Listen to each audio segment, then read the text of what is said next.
so much nicer, and I couldn't have done it without you here helping me through this difficult time.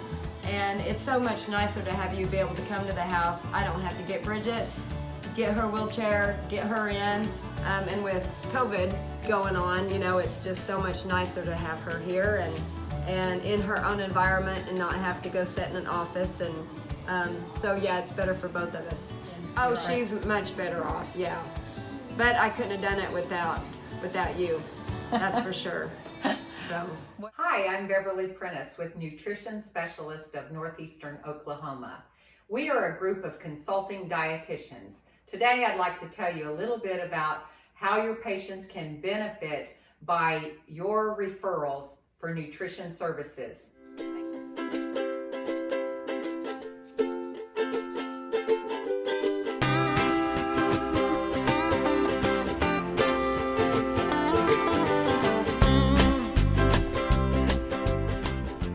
A good doctor recognizes and treats illness, whereas a great doctor promotes optimal health. And I realize that it's hard to promote optimal health in a 15 to 30-minute patient encounter. What Nutrition Specialist offers is in-home consultation for a variety of ICD-10 codes. The doctors recognize and see vitamin deficiencies, they see constipation, they're asked to treat unplanned weight gain, unplanned weight loss. Sometimes they see elevated lipid levels, they may see low thyroid levels, obviously see diabetes, feeding problems, all kinds of issues that cannot be completely addressed in a patient encounter. When the doctor sees those, the Medicare and Medicaid and many insurance companies pay for nutrition-related consultation so that a dietitian can step in with a team approach and improve patient outcomes. That's what we're here for, is improving your patient outcomes by going to your patient's home and saddling up with them to address nutrition-related behaviors. And it's much more effective, we find, to go into their home than to expect them to come back to the clinic to sit in a room and have anyone, even a dietitian, tell them how to rock their world and change their life. So, with your referral for a host of ICD-10 codes that's listed on our website or can be obtained by calling our office, you can provide your patient with the best possible outcome to their nutrition-related illness. Let me tell you why in-home nutrition therapy works. I've been a dietitian for many years and I'm a preceptor for young dietitians. So I head up the group that has consulting dietitians who are licensed and registered with specialty degrees and advanced training. And we find that going into patient homes really makes a difference. So I'm going to tell you about some of my very favorite patients. When I started out, I just went to the hospital and did the routine clinical job. And I didn't see changes in patient outcomes. 70-year-old diabetics didn't change their ways at that point. So I said, I think I'll leave and I'll teach nutrition. So I actually worked in college and university food service with some athletes. And we had to improve their performance, which clearly we can do with food because food is the fuel for the body, just like gas is the fuel for the car. But in the world that I work in now, we're community dietitians.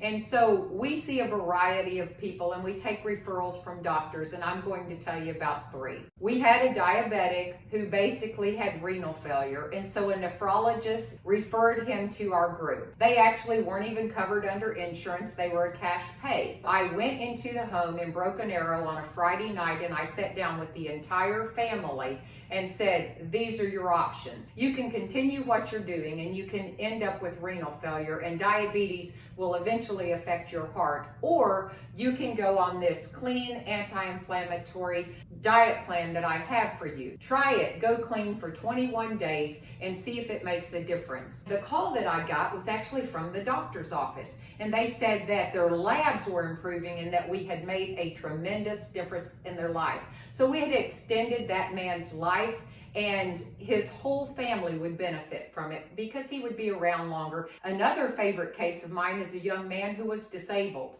And so he had elevated lipid levels that were over the measurable limit. And he was 22 years old. He is waiting for a major health challenge if we don't address 13 things. And so we went down the list of 13 things, and the doctor and I agreed that this is our priority list. And we worked on those, and his case study is actually published in Behavioral Health Nutrition. One of the things that was missing in his diet was vitamin D. Low vitamin D levels actually affect 800 body processes. Another was the MTHFR allele polymorphism that he had, and we addressed that. Those are the kinds of things that we dig and we dig and we dig till we get to the bottom of the pile and we start fixing a person from the inside out. One of my favorites is also tube feeders. And that's not all what we do, but that's what I personally love doing. When I take a patient who cannot eat safely orally, and they have failed a modified barium swallow study with SLP, and the family gets the news that this patient is now going to be NPO and tube fed only, that is a world-changing event for the whole family. So that's where I come into the home. I meet the family. I literally teach where we're going to hang the feeding bag, what process works best.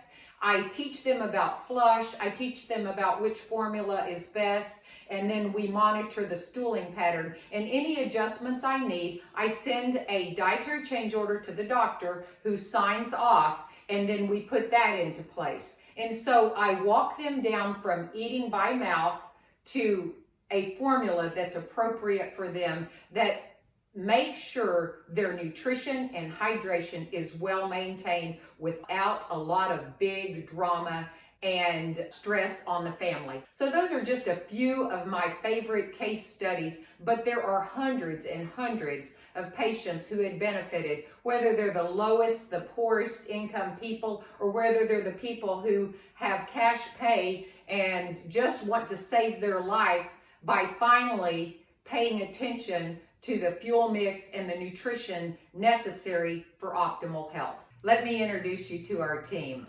Our registered dietitians have advanced degrees. A dietitian is required to have 4 years of study. In addition to that, every dietitian has a professional internship that's usually about 1.5 to 2 years long. And on top of that, most of ours have master's degrees. And we are preceptors for young dietitians in major universities, including OSU, OU, and NEO, lots of places. Even Kansas sends their dietitians here to be trained by us.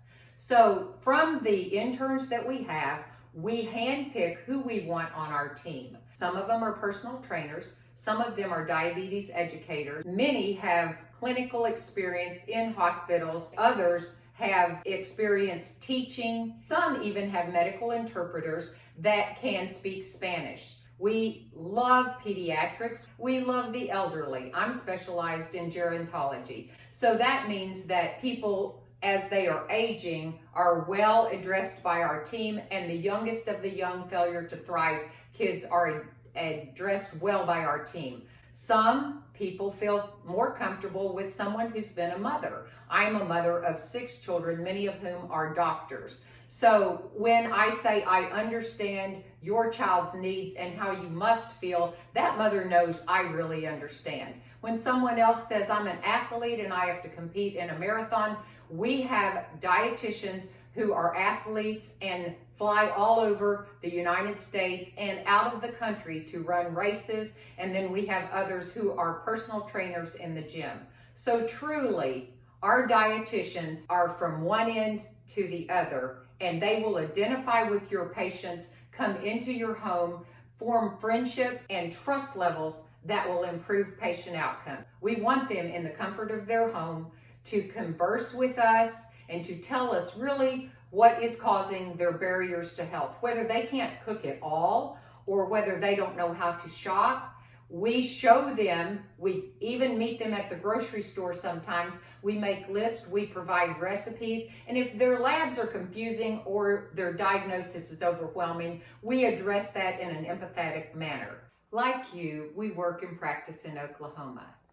And I challenge you to improve the health of Oklahomans by referring our dietitians to help your patients. because Oklahomans rank 49th in consumption of vegetables. Many children cannot even name a vegetable. We rank 31st in consumption of fruits. But we're second, third, fourth in things like obesity, cardiac events, stroke, and diabetes. I know you see those in your practice, and I also know that you don't have time to deal with it and to change those patient behaviors in your office. So we welcome your referrals and we thank you for improving the health of Oklahomans.